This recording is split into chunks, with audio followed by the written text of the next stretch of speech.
Assalamu alaikum wa rahmatullahi wa barakatuh. So this video is about the book that I just recommended yesterday, My First Quran with Pictures, and this is Juz Amma, part 1. As I told you guys, it starts from it starts with the Fatiha. So these are all the surahs. It starts with the Fatiha, and then goes to Surah Al-Nas, and then it goes all the way to Surah Al-Balad. So it's starting from the Fatiha, then from the end, Nas, all the way to Al-Balad. And this is really a great book. As you see, it's very simple. It's not a big book. I used it with my then 4 years old. I've been using it for 2 years. I love it. She loves it. Even my little one, who just turned 3, he likes to skim through the pages. So, for example, this is Surah Al-Fatiha, all of it. Very simple illustrations, but it's very interactive. The colors are, jumping out of the pages, keeping the children engaged. It goes like the ayat with pictures, and then here is the English translation. Very simple English translation to mainly help it helped me in a very simple how to put the meaning of each ayat in a very simple way. It's not one of these complicated Quran translations. So it's put in very simple language. So it helps the parent to enhance the meaning of the ayat, not just through illustration, but also gives you words to put together to help your child understand the meaning of the ayat.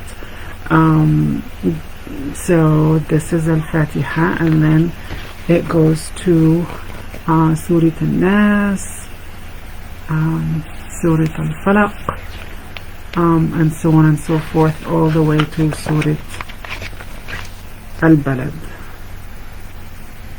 That's Surah Al-Balad. And I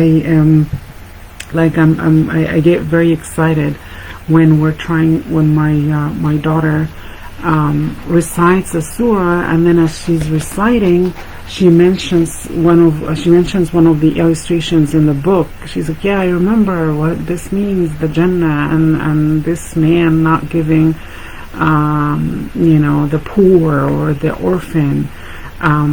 So it really, because to me, it's very important that my children understand the meaning as they memorize, and that's what I was trying to do from day one.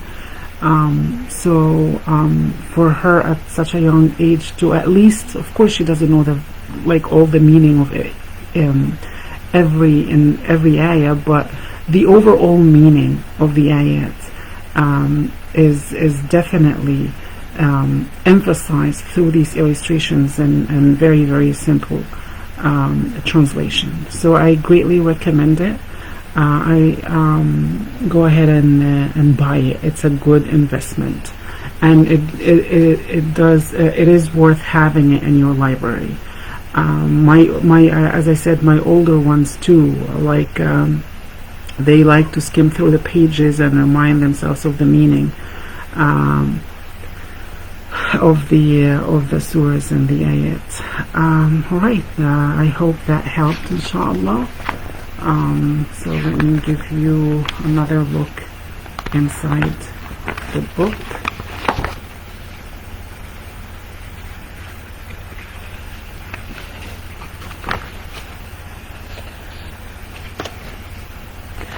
And one of the point mentioned before is that actually it is a very valid and important point, is that some of my friends told me, oh well, then if they get used to such books at a very young age, then the actual Quran, when they switch, they're not going to be excited, and they would think that this is not a very interesting book compared to these kind of books.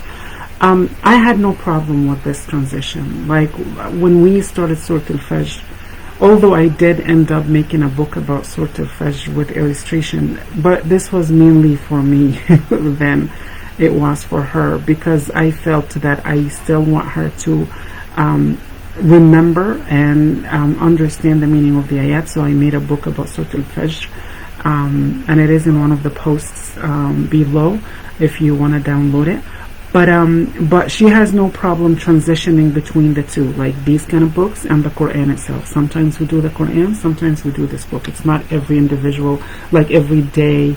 It's not like when I tell her, go grab the Quran. If I'm traveling and we don't have this book with us, we grab the Quran, she goes and she reads, and there's no problem whatsoever. She never told me at all, no, I don't want the Quran. I want to stick to these books. So I had no problem myself. But again, each one goes with what they're comfortable with. Alrighty, so this is the book. Hope you guys like it. If you do like it, and if you decide to purchase it, I have the link to Amazon with this video, inshallah. Alright, assalamu alaikum.